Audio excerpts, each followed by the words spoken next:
waxaan oran karaa wax badan oo farqiya ayaa jira maxaan ku raday galbeedka marka la joogo waa ciladii isla shaqayn la'aan maskaxdii iyo diyaar aan u ahayn ninkii maaragtay wax badan shaqadii diyaar u ahayn guriga inuu wax ka qabto gabadhii maaragtay iyadiina imtixaan badan intuu helo qaylo badan oo mararka qaarkood ay dhici karto iyadii ninkeedii inay isku dhacaan taasina ay keensatay inay isku adkaysan waayaan ay kala tagaan gacmaha isqabsanayaan bannaanka u bixi karaan makhaayad bay aadi karaan gabadhiisa maad aragtay meeshu doonuu la mari karaa mujtamacu lama yaabayo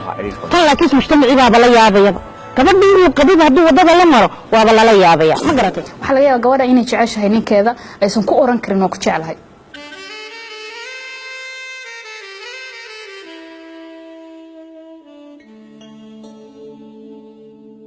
hibo cumar iyo axmed sheekh jawaari waa lamaane isjecel isna qaba lamaanahan oo wada aasaasay xarun dhiirigelisa la talisa waayagnimo ku biirisa qoysaska ama lamaanayaasha iyo daayarta uu u socdo xiriirka gogolxaarka marxaladda guurka ka hor axmed iyo hibo waxay degan yihiin dalka ingiriiska isla markaasna waa halka ay ka aasaaseen xaruntan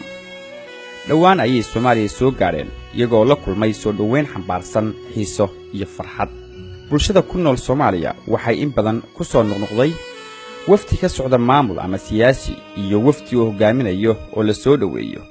balse Hiba iyo Axmed ayaa dareenkaas iyo marxaladaasba sabab u noqday inay bedelaan toddobaadyo ay ku safrayeen Soomaaliya waana taxiisaha u yeeshay kulamada ay la yeelanayeen qaybaha kala duwan iyo ee bulshada iyo soo dhaweynta ay safilanayn ee loo sameeyay arrin kale oo taas hadaysan u dhigmin ka sii miisaan weyn ayaa ah ishqiga lamaanayaal isjecel oo Soomaaliya oo caan noqday hore umaysan dhicin kobaca farxadda iyo kalgacalkoodana ka sheekeynaya sababaha uu tisqaaday ama uu guuleystay ku darso dadka la wadaagaya talana ku siinaya sida loo barbaariyo ama kor loogu qaado horumarka qoysaska iyo lamaanayaasha ku dhibaatoobay dhirindhirinta hamigooda iyo kuwa ku foogan inay iminka nolosha wadaagaan labadan lamaane oo bog cusub u furaya nolosha iyo taariikhda jacaylka guuleystay ee Soomaalida iyo ka ay ku dhaqmaan waqtigan oo ay qoyska noqdeen iyo talada ay bulshada la wadaagayaan waxa saldhig u ah diinta islaamka iyo sunnaha nabigeena Maxamed naxariis iyo nabadgelyo korkiisa ha noqotee kulamada ay qabteen ayaa waxa ka qayb galay boqolaal qof kuwaas oo ka faa'iideysanayay talooyinka ay bixinayaan dad kamid ah kuwa ka qayb galay kulamadan siiba kuwa ay ku qabteen Puntland ayay soo jiiteen khudbadaha afkaarta iyo su'aalaha la isdhaafsaday qalabka warbaahinta Soomaalida ayaa warar iyo barnaamijyo badan ka diyaariyay Hiba iyo Axmed hadalhaynta ugu badanna waxay ka noqdeen fagaarayaasha dadku ay ku kulmaan Axmed iyo Hibo oo aan la kulannay ayaa si qoto dheer uga sheekeeyay marxaladaha ay isla soo mareen sababaha keenay inay xaruntan aasaasaan caqabadaha ka hor yimid iyo horumarka ay gaareen iyo waliba halka ay higsanayaan bismillaahir rahmaanir rahiim marka hore aad baan idinka mahad celinaynaa Core Films fursadan qiimaha badan ee lagu wareysanaysan aragtida curinta fikirkan in la sameeyo hay'adan oo la gaarsiiyo dadka farxadda qoyska waxa iska lahayd gacalsadayda Hiba Cumar Geelle ka bacdi markaan waxyaabo badan oo kala duwan aan sameynay waxa ugu horeysay oo soo tuurnay wuxuu ahaa love challenge clip yar oo la yiraahdo oo aad rajaynay inaad qaarkiin aragteen waxaan ka ku soo tabinaynay xadiis oo aan rabno dadku inay noloshooda ku dhaqaan gaar ahaan dadka isugu dhowna waa dadka qoyska isku ah yaani lamaanaha wuxuu ahaa xadiiskaasi aan soo dhignay love challenge tahaadu tahabu waxaan markaa laga bilaabo qoysku ka bilaabo nin yaxaasiyaha isa siiyaan hadiyada ilaa ay ka gaarayso madaxda oo maaragtay sida idinka hadda Puntland Dr. Cabdiweli Gaas iyo xaaskiisa iyo wasaaraddiisa maxaan ku dhahday xukuumaddiisa ilaahdo طبعا Soomaaliya Djibouti Ethiopia meel wala Soomaaliya joogto Kenya in laga bilaabo qoys ee kor ay u kacdo anagu 20 sano hadda reer leena marka 20 sano waxa ku jirnaa alxamdulillah ilaahay ma hadda iskale ilaa ma hadii ay tahay sidaan ku bilownay baan ku soconaa waxaan isweydiinay marka maxaad ummadda la wadaagi kartiin oo uga tagi kartiin waxa badan oo ka shaqeynaa way jirtaa oo horumarinta bulshada laakiin waxa dadka taabanaya noloshooda waa maxay aayad quraan ilaahay wuxuu leeyahay wa amma bi ni'mati rabbika fahaddith marka aayadaas baan dhinac ka galay waxaan idin nicmad maxaan haysanaa waxaad haysatiin wax qurux badan waxaa qurux badan guryo ma laga yaabaa inaad haddaad la wadaagtaan inay qurux badnaadaan waa maxay waa isfahanka waa kalgacalka isku dhibrinta marka intaasaan jeclaanay inaan anaguna idinla jeclaanay idinka waad soo gudbino marka taana waxaa sabab ka ahayd hibo kolka horeba sidaa Axmed sheegay dacwadan ku jirnay horumarinta dadka ummadda in la wacdiyo in ummadda khayr loo horseedo wax la tuso wax loo sheego marka taasi waa iska guud ahaan laakiin waxaan jeclaysanay wax khaas ah meel khaas ah inaan abaarno oo meeshaas uun ka mid dhalino oo meeshaas ma dartay ay noqoto wixii dacwadii iyo maartay wax qabadkii uu Ilaahay noo abuuray in qof walba sabab uu Ilaahay adduunkan u keenay sababtii lagu keenayna wixii aad ku qaban lahayd Ilaahay ku soo raacinaya marka cilaaqada naga dhaxaysa iyo maxabada iyo kalgacaylka iyo wanaaga Ilaahay nagu manaysto waxaan awoodayna ku keensanay maahan taas waxay noo fududeysay inaan ka warrami karno inaan u sheegi karno inaan dhalinyarta jiilka yaryar ee ilmahan dhalnay laga aan bari karno guurku wuxuu yahay iyo maxabada iyo wanaaga ku jira ayaan taasaan nagu dhalisay waa tahay sida uu sheegay Axmed Sheekh Axmed xadiiska ugu horeeyay ka hadlayseen jacaylka iyo wada noolaanshaha iyo qoyska ama iyo hadiyada qaab la isku siin lahaa maxaa si idinka soo noqday dareena wallaahi waa ma sha Allah sawirka yar amba clipka yar internetka ku jira waa la wada heli karaa love challenge baan u saarnay waxa weeyaan in hadiyada la is siiyo hadiyadaasi Axmed wuxuu hadiyadii igu keenay barkin ay ku qoran tahay waan ku jecelahay marka runtii maaha hadiyadu inaad dahab laysa siiyo inaad wax weyn laysa siiyo maaha wax yar oo kooban baa qofka siin kartaa oo aad la jeclaan kartaa dumarkuna sidoodaba waxay jecel yihiin maalin walba Ilaahay keeno in la soo xasuusto in wax yar loo keeno in telefoon loo soo diro Soomaa Jawhar in ma aragtay sidaas wiilku kolba soo xasuusto soo waco marka waxay nooleynaysaa cilaaqada iyo xiriirka labada qof ka dhaxeeya barkintaas waan ku jecelahay ay ku qoran tahay waxay dhalisay buuq badan dadka qaarkood way ku farxeen dadka qaarkood way yaabeen waxay isdheen xataa waxa kamid ah inay yiraahdaan ninkan weyn ee Ilaahay inta ka dhigay maxay tahay barkinta wala soo shirtagay ma adduunku wuxuu hadidka inuu waayay Soomaaliya hadaan nahay dad qaniyaana dad qalbiga qani ka ah oo xoolo weyn jecelina bixino wax weyn inaan dadka u sameeynaan jecelnahay laakiin waxaasi waxa ka haboon in aan joogto ka dhigno wax yar oo kooban dadka qaarkoodna waxay dhaheen in ma aragtay iyaga isku jawaabaya dadku iyaga isku jawaabaya Facebook-na way ku jirtaa maxay hay'ad aniga hadii laba dacas ah oo waan ku jecelahay ku qorantahay leesisi way u filantay laana meesha la socdo maaha shiiga maaha xasuusta waaye in lagu soo xasuusto inuu qofku maskaxdiisa ku soo dhacday inuu wax kula damcay marka taas ka dhalatay dad badan waxay isweydiin karaan haddii hore idin weydiinay waa meesheeda in Arab iyo labadan baa isku dhow way isqabtaan Hibo iyo Weli Axmed marna ma isqabtaan waa su'aal runtii aan filayo qof kasta inuu isweydiiyo waliba ku qoys ku jira iyo ku rabo inuu diyaariyo cabsi badanna mararka qaarkood yaani guurdoonka ay ku haysa arrintaasi waan isqabanay marar badan isqabashadu waxay qayb ka tahay kala duwanaanshaha labada qof marka kala duwanaanshahaas wax badan ku jira marka waxaad ku kala duwan tihiin ma aha kaliya muuqaalka sare waxaad ku kala duwan tihiin damaca doonista yaani araga fikradda inaad wax soo bandhigto waxbaad keeni waa lagu diiday maxaad sameey marka waa qasbi ma feertami dadka qaarkood way qasbaan moogta xoog bay maaragtay isku dayaan inay qofka ku mariyaan marka waxaan ku badbaadnay runtii in qofku marka uu wax rabo miiska uu soo saaro in ay jirto arrin ah markeeda horeba aad ku tala gasho oo ogaato qofkan inuu ka duwan yahay waxa aad soo wado inay dhici karto in lagu diido rag badan waa laga yaabaa inay la yaabaan yaani oo yiraahdaan muxuu ninkan ka sheekeynaya marka cilmi bay u baahan tahay khilaafka in la maareeyay waa aqoon aniga hiban aqoontii waan doonanay koorsaan aadnay waxaa la nabaray markaan aniga rabo in aan wax helo sideen ku raasada qaabkee dariiqeen u maraa laynoo barin deelaya laynoo sheegay waxa jirta in Soomaalidu maamaha qaar waxa jira wanaagsan qaarna waxay moodaan inay dariiq sida tilmaamo xun ay tilmaamayaan waxa jirta maamaha tirada nin iyo naagti colna ma aha nabadna ma waa maamaha la sheego marka dhanka diinta la fiiriyo inay yihiin mid aan fiicnayn arrintaas in dadkii dad dabeecada aaminsan baa wuxuu sheegaysaan inaad ka saartaan oo aad ka dhaadhicisaan inta leg bay ku qaata keed maraysa annaga horta waxay maamaadaas hortay baxday annagoona jirin yani way naga horreysay ilaa maantana dadka qaar way ku dhaqmaan gaar ahaan geeska afrika waa lagu dhaqmaa waxaan oran lahaa marka mahmaahdaasi waxay ka hor imanaysaa sunnadii oo haddii sidaa loo qaato yana tooska ah nin iyo naagtii nabadna maaha colla ma aha maxaa lagu wada noolaya marka haddayna nabadana jirin colaadana jirin yani waxa ka duwanee lagu noolaya waa maxay in colaadda sida looga baxo iyo isku dhaca sida looga baxo colaadna lama dhigi karo waa isku dhac waa runtii isku dhaca sidii looga bixi lahaana in la barto unbay u baahan tahay yaa waxa weeyaan haddaad og tahay inuu qofkani qof kula mida uu yahay haddaad aaminsan tahay qofkani qof kaa hooseeya oo maad aragtay wanaag adigu aad u samaynaysid isaga dhankiisa waxba ka imin haddaad tahay saa doontaad ula dhaqmi laakiin haddaad og tahay inuu qofkan garabkaaga yahay midig ood ka maarmayn isaguna uu kaa maarmayn si waxaad ula dhaqmi qof kula siman ma garatay ayaad ula dhaqmi dabacaaguna uu isbedeli doonaa waxaad ogtihiin dadka ugu horreeyey ee hadda waqtigan iminka cusub ama qarnigan ee soomaalida aragtay si dhaba isku jecel oo weliba saa sheegteen dhanka diinta iyo dhaqankeena suubanna saligu yahay labadiinna waa sheegteen inaad diinta marka hore aad fidinayseen oo qeybaad ka qaadanayseen waxaa jirtay baan ku weydiinayaa ninka ragga ah waxaa loo ogol yahay inuu guursado 4 gabdhood hadda waxaad tihiin labadiinna unbaa isqaba oo xaaji weli kale uu guursaday hadday arrintaasi timaado oo uu Sheekh Axmed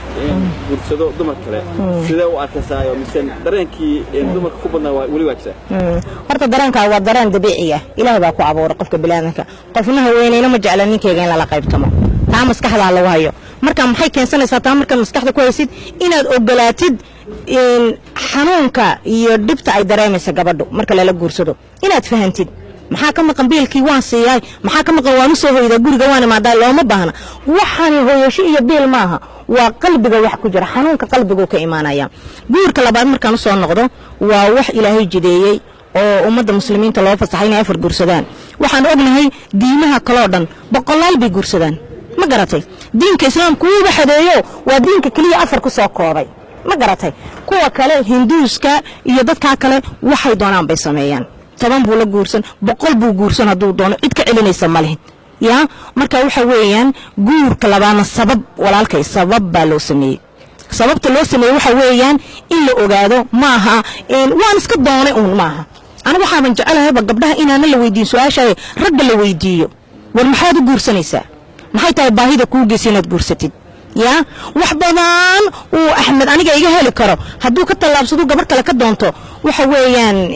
macna ma sameynayso laakiin wuxuu ani iga waayay haduu qof kale ka raadsado aniguna waan ku sabrayaa marka waan ku sabrayaa waan ogolahay ta kale ee khaaska ah ta kale khaaska labadeena dhexdeeda marka loo yimaado ani Axmed waan ka hadalnay guurka labaad wax dib aan ugu ma hayso waayo heshiis baan wax ku nahay waxbaan heshiis ku nahay waxa wax khalda waa sida wax loo sameeyo shayga ma waxa xun waa qaabka loo sameeyo iyo sida lagu imaanayo wax lagu tusaayo gabdhaha walaha la gooynayo ee martiyada 3 bilood la qabin la guursanayo gabdhaha iyadoo martay ilma inta dhashay la guursanayo gabadha ogaanaysa intuu qabay inuu reer kale lahaa waxa soo kale waa akhlaaq xumo waa adigu hadalka hadan soo koobno waa ogasha Soomaha Sheekh Axmed oo kale inuu reer kale sameeyo taas miyaa halka u dhacaya ogolaashaha waxa ka horeeya doonis Axmed horta mar raba inuu guursado Axmed haduu rabo inuu guursado waxa heshiis loo yaala in uu ani iga bilaabo inuu ii sheego inuu aniga i karaameeyo inuu ma aragtay yiraahdo hiboy anna waan ku jecelahay baahidaasna way haysaa qof sida ii karaameeyo uma maleeyano inaan xumaynayo midka ugu weyn jira waxa weeyaan jacaylku qalbigu ku jira jacaylkuna mararka qaarkood waxaad moodaa qalbiga wixii ku jira inuunan qaybsamin laakiin qofku kama dhigna haddii uu qof labaad guursado inuu qofkii labaadii uu guursaday uunan jeclayn nabigu haween badan buu lahaa sallallahu alayhi wasallam mid kastana iskeed buu jeclaa waqtahay qaarna uu sii jeclaa levelay kala lahay marka horta dadku inay fahmaan baa muhiim taas mid labaad sida ay hibe inoo sheegtay guurka labaad wuxuu ku xidhan yahay doonis iyo damac ragana waxaan u sheegayaa gabdhuhu inay ogaadaan ragga damac kama dhamaado adoo qabo maaragtay gabar kama damac gabdhuhu inay bartaan baa rabaa maskaxda ragga maxaa ku jira maskaxda ragga waxa ku jira gabadha u sawiran bilicda aad u jecel yihiin gabadha Soomaaliyeed la qabo ninkeedu uu la guursanin horta bilicda ku dadaasho inay bilicda ilaaliso sidii markii la shukaansanayo kasbato odageeda iyo qalbigiisa inay kasbato oo ah akhlaaq wanaag iyo dabc wanaag anigu waxaan ku faraxsanahay waxa aan ka sheekeynay ka sheekayso runtii gabdhuhu qaylada waxay ka keenaan waxaa lagaga dhigaa kadis wax labana qiimeeyo gabadha ninka Soomaaliyeed wuxuu aaminsan yahay qaarkood waxay aaminsan yihiin inay gabadha leeyihiin waa kii la sheegay hadda qisadii maaragtay 12 geela gabadhii laga bixinayay marka gabadhu 12 geela ka bixiyay maxay ma sheegideen isma wali kartid maaragtay meesha fadhiisay marka waxaan oran lahaa damaciisa ninku hala wadaaga gabadha hadday dib ku keenayso oo maaragtay dhulku qarxayo process galiyo kaba meelaha kaga keeno farsamada isaga lama rabo farsamo inuu sameeyo magarat anigana de waaba tii ka haduu doono firsamo marka hal isugu dawaagan doono idinka wax ka hadal doono waxa jirta in rumeyn weydiiyo in dad idinku dibadda ka timaadeen marka horna kooda gudaha ka tagteen sida in badan oo ka yihiin waxa jirta dad walwal ku ay ku hayso dadka dibadda dhaqanka dibadda yaala iyo kan gudaha idinku wacyi gelin baad iyo kulan baad ka sameeyeen dibadda gudahana waa idinka yimid muqdisho soo maray garowana waa idinka kulan ku qabtay maxaa ay ku kala duwan yihiin qoysaska dibadda iyo qoysaska gudaha jooga oo marka la fiiriyo dhanka maxabada isku xidhnaanta iyo kalgacalka ma aha dhanka kale nolosha horta su'aal kastoo la isweydaayay iyada kaligeed baa buug laga qori karaa oo meelo badan oo way ballaaran tahay waxay ku kala duwan yihiin kow cimilada labo dhaqanka halkan dhaqan Soomaaliyeed baa yaala oo waalidkii baa jooga oo waxa jira ixtiraamkii iyo qadarintii baa jirta iyo bulshadii la ixtiraamaya halka bulsho Soomaaliyeed oo aad u tiro badan ma aha yani bulsho Soomaaliyeed kaliya ma aha waa bulshooyin isku yimiday oo kala duwan waxay ku kala duwan tahay halkaas waa cidlo halka qaraabadii dadkii baa kula degan halkaas ixtiraam badan ma jiro oo labada qof ay ixtiraamayaan haday Soomaaliyeed muslimiin ay yihiin mararka qaarkood maxaa yeelay haddii ay ixtiraami lahaayeen wiil baa ii soo diray maalin jarmalka iga soo diray wuxuu yidhi sheekh dadkeeni geeska Afrika joogo cilmi badan aan lahayn oo waliba baadiye joogay oo noloshoodu raf ay aad u adkayd fariin ma dhici jira kuwa maanta cilmigii iyo wax kastaba haysta fursado badanna haysta markiiba way isfurayaan maynan kuwii hore haba adadkayaan hadday doonaan maynan maaragtay dhinaca ayna kaga fiicnayn dhinaca markaad eegto waa sax waxaan odhan karaa wax badan oo farqiya ayaa jira maxaan ku raday galbeedka marka la joogo waa ciladii isla shaqayn la'aan maskaxdii iyo diyaar aan u ahayn ninkii maaragtay wax badan shaqadii diyaar u ahayn guriga inuu wax ka qabto gabadhii maaragtay iyadiina imtixaan badan intuu helo khaylo badan oo mararka qaarkood ay dhici karto iyadii ninkeedii inay isku dhacaan taasina ay keensato inay isku adkaysan waayaan ay kala tagaan dadka dibadda jooga waxa u fudud jacayl inay jiraan wixii aan idhaahno war waxa la sameeyo sidaas la sameeyo waxa la sameeyo way samayn karaan gacmaha isqabsanayaan banaanka u bixi karaan makhaayad bay aadi karaan gabadhiisa ma aragtay meeshu doono la mar karaa mujtamacu lama yaabayo tan laakiin mujtamaciiba la yaabayo gabadhii qabib hadii wadada la maro waaba la yaabaya ma garatay marka halkan jacayl in lagu jaleeyo adag taanu maleeya laakiin halkan faa'iido waxa la qabaa in reerku uu badbaado laana waa la ilaalinaya waalidkii baa ma aragtay la jecel ka qaba halkaas faamiye ma haystaan oo waalidkii iyo qaraabadii iyo dadkii ma joogan laakiin waxa u fududeynaysa inay iyagu hadday isfahmaan way ku badbaadayaan iyagu hadday isfahmaan way ku badbaadayaan baan isleeyahay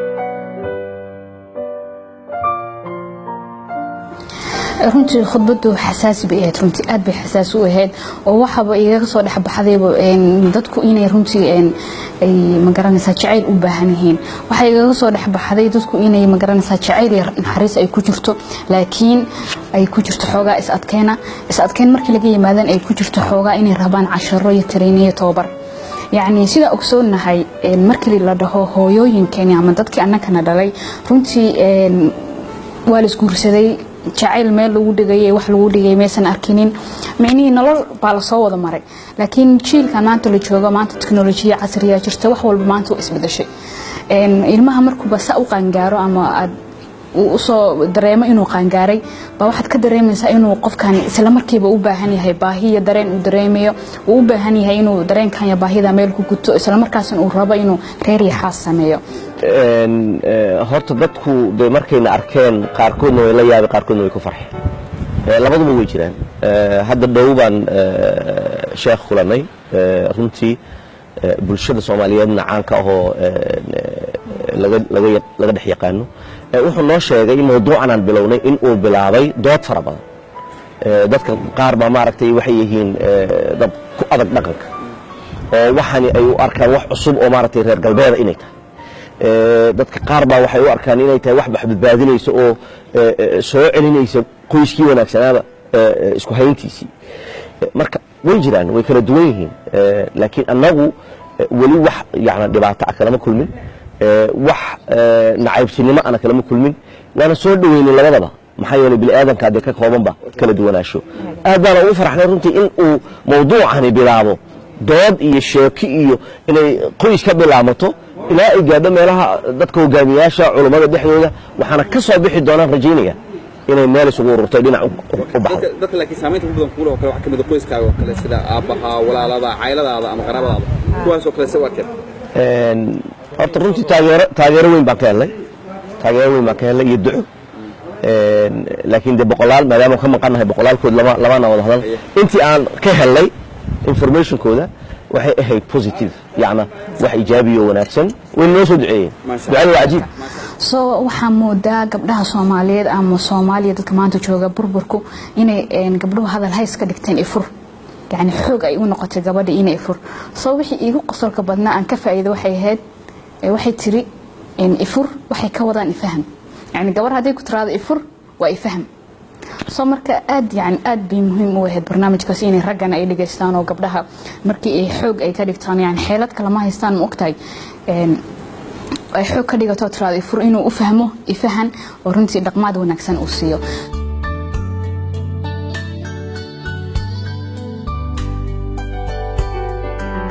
anaku ilmi baan faafinaynaa dad baan wax baraynaa ma garatay na arkoona maqla ma lihin ma garatay wax annaka inaan dareenkayaga iyo wanaagga naga dhaxeeya ummadda ay arkaan ma u baahnin taas mana soo bandhigayno laakiin in reeraha la badbaadiyaan rabnaa marka waxay noo arkaan dad macallimiina oo wax baraya aad bayna u soo dhaweeyeen waana lagu farxay waana qorshe culus